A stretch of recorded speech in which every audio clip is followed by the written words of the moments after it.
क्योंकि हमारे राष्ट्रपति को, इंग्लैंड की महारानी को मंत्रिमंडल या मंत्रिपरिषद की सलाह पर ही काम करना होता है। वो इंडिपेंडेंटली कोई बड़ा निर्णय कर सके ऐसी शक्ति उनके पास नहीं है। इसको बोलते हैं कि संसदीय व्यवस्था में जो राष्ट्र प्रमुख होता है, हेड ऑफ स्टेट होता है, हेड ऑफ स्टेट नॉमिनल होता है, नाम मात्र का होता है, उसके पास एक्चुअल रियल पावर्स नहीं होती है। अमेरिका का सिस्टम आप जानते हैं, एक शब्द चलता है प्रेसिडेंशियल सिस्टम या राष्ट्रपतीय प्रणाली। और अगर आपने ये शब्द सुना ही होगा, आप जब पॉलिटी पढ़ते होंगे तो ये शब्द ना आए, ये कैसे हो सकता है।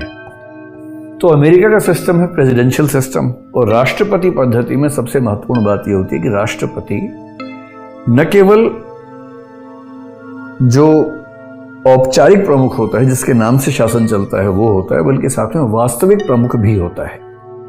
भारत की भाषा में कहूं तो भारत का राष्ट्रपति और भारत का प्रधानमंत्री दोनों अमेरिका में राष्ट्रपति के पद के अंतर्गत आते हैं। जो ताकत भारत में पीएम के पास होती है वो अमेरिका में राष्ट्रपति के पास होती है। लेकिन अमेरिकन राष्ट्रपति सैद्धांतिक रूप से भी राज्याध्यक्ष है, जैसे भारत में भारत का राष्ट्रपति होता है। इसलिए अमेरिका का राष्ट्रपति बहुत ताकतवर होता है, और बहुत ताकतवर इसलिए भी होता है कि वास्तविक प्रमुख तो है ही और औपचारिक प्रमुख भी है ही। साथ में इसका 4 साल का जो कार्यकाल है वो इतना फिक्स है कि इसको हटाना लगभग असंभव के बराबर है। जबकि भारत में लोकसभा का बहुमत खत्म हो जाए तो एक दिन में सरकार गिर सकती है। अमेरिका में सरकारें इस तरह से नहीं गिरती हैं। केवल एक तरीका होता है महाभियोग, जो आज तक 1789 से लेकर आज तक एक भी अमेरिकी राष्ट्रपति महाभियोग से हटा नहीं है। 3 बार प्रयास हुए लेकिन उसके बाद भी कोई हटा नहीं है, क्योंकि अमेरिकी राष्ट्रपति को हटाना बड़ा मुश्किल काम है। इतनी ताकत किसी एक आदमी के पास हो और उसको हटाना संभव ना हो 4 साल तक, तो उसका इलेक्शन महत्वपूर्ण तो हो ही जाएगा। इसलिए अमेरिकी संविधान ने बहुत स्पष्ट उसके बारे में प्रावधान किए हैं कि कैसे उसको चुनेंगे, कैसे नहीं चुनेंगे।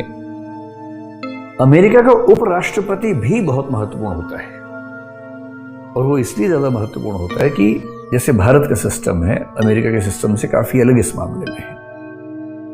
भारत में क्या होता है कि राष्ट्रपति की मृत्यु हो जाए, या वो इस्तीफा दे दे, या बीमार हो जाए, या मान लीजिए उस पर महाभियोग लग जाए, वो हट जाए, किसी वजह से भी हट जाए, तो भारत का उपराष्ट्रपति केवल उतने समय के लिए राष्ट्रपति के पद का निर्वाह करता है जब तक नए राष्ट्रपति का इलेक्शन नहीं हो जाता है। भारत में यह व्यवस्था एकदम स्पष्ट रूप से की गई है कि नया राष्ट्रपति 6 महीने के अंदर चुन लिया जाएगा और वही राष्ट्रपति पद को संभालेगा। उपराष्ट्रपति को यह शक्ति नहीं है कि वो राष्ट्रपति ही बन जाएगा, वो केवल कुछ समय के लिए बनता है।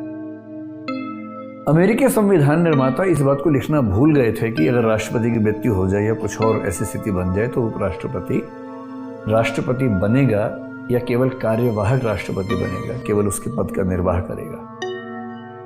और 1789 में एक तरह से संविधान लागू हुआ उनका, मतलब 1787 में साइन हुआ, 1788 में उसका रेटिफिकेशन हुआ, 1789 में 4 मार्च को जॉर्ज वॉशिंगटन ने पहली बार राष्ट्रपति पद का कार्यकाल संभाला। तो 4 मार्च 1789 माना जाता है अमेरिका में कि नए संविधान के तहत कार्य की शुरुआत हुई।